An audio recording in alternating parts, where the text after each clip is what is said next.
नमस्कार। हरियाणा चुनाव नतीजों की चर्चा पूरे देश में हो रही है। आखिर कैसे हरियाणा में बीजेपी जीत गई?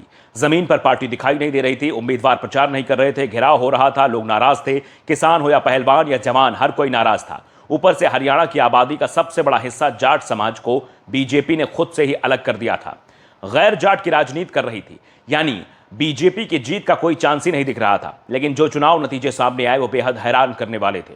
नतीजों में बीजेपी जीत गई और कांग्रेस को जबरदस्त हार का सामना करना पड़ा। और कांग्रेस की हार की गूंज मुंबई में भी सुनी जा रही है। शिवसेना यूबीटी सांसद संजय राउत ने इस चमत्कार पर सवाल उठाए हैं। उन्होंने कहा कि हरियाणा चुनाव में सुबह चुनाव आयोग की वेबसाइट पर कांग्रेस को 72 सीटें दी जा रही थी, लेकिन दोपहर में भाजपा को बढ़त मिल गई। ये चमत्कार कैसे हुआ? ये सिर्फ ईवीएम धोखाधड़ी का नतीजा है और कुछ नहीं।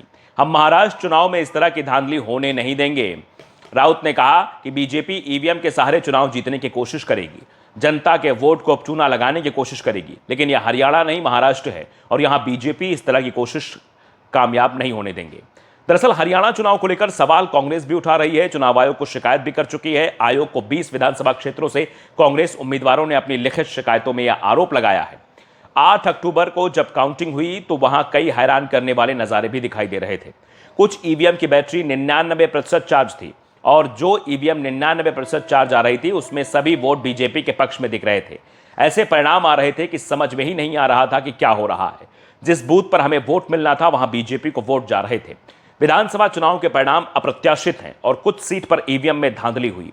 इसे लेकर कांग्रेस महासचिव जयराम रमेश ने भी दावा किया है कि 9 अक्टूबर को कांग्रेस पार्टी के वरिष्ठ नेताओं ने निर्वाचन आयोग को शिकायतें सौंपी थी।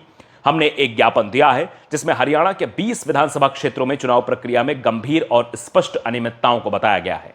जयराम रमेश ने कहा था कि हमें उम्मीद है कि आयोग इस पर संज्ञान लेगा और निर्देश जारी करेगा। कांग्रेस तो हरियाणा चुनाव को लेकर सवाल पहले से ही उठा रही थी। अब शिवसेना यूबीटी ने भी इसे लेकर मुद्दा उठा दिया है। राउत ने कहा कि हरियाणा में कुछ तो चमत्कार हुआ है। ऐसे में चमत्कार बहुत ही कम होते हैं और जब भी ईवीएम में इस तरह से चमत्कार होते हैं तो चुनाव परिणाम बीजेपी के पक्ष में ही आते हैं। हम लोगों को ईवीएम पर अब कोई भरोसा नहीं रहा है। हम चाहते हैं कि चुनाव बैलेट पेपर से हो। फिलहाल तो यह साफ है कि महाराष्ट्र विधानसभा के चुनाव बैलेट पेपर से नहीं, ईवीएम से ही होंगे। राज्य की 288 सीटों पर नवंबर में वोटिंग होनी है। उम्मीद है कि नई सरकार नवंबर के आखिरी तक बन भी जाएगी। 26 नवंबर तक महाराष्ट्र विधानसभा का कार्यकाल है। ऐसे में नई सरकार का गठन इससे पहले नहीं होता है तो विधानसभा भंग हो जाएगी। इस समय एनडीए की सरकार है, एकनाथ शिंदे सीएम है। लोकसभा चुनाव में जो परिणाम सामने आए थे उसे लेकर इंडिया गठबंधन में खासा उत्साह दिखाई दे रहा है। लेकिन हरियाणा चुनाव में जो नतीजे आए वो बेहद चौंकाने वाले थे, क्योंकि हरियाणा और महाराष्ट्र विधानसभा चुनाव के नतीजों पर गौर करें तो एक बात दोनों में से फिट बैठती है, एक जैसी बैठती है।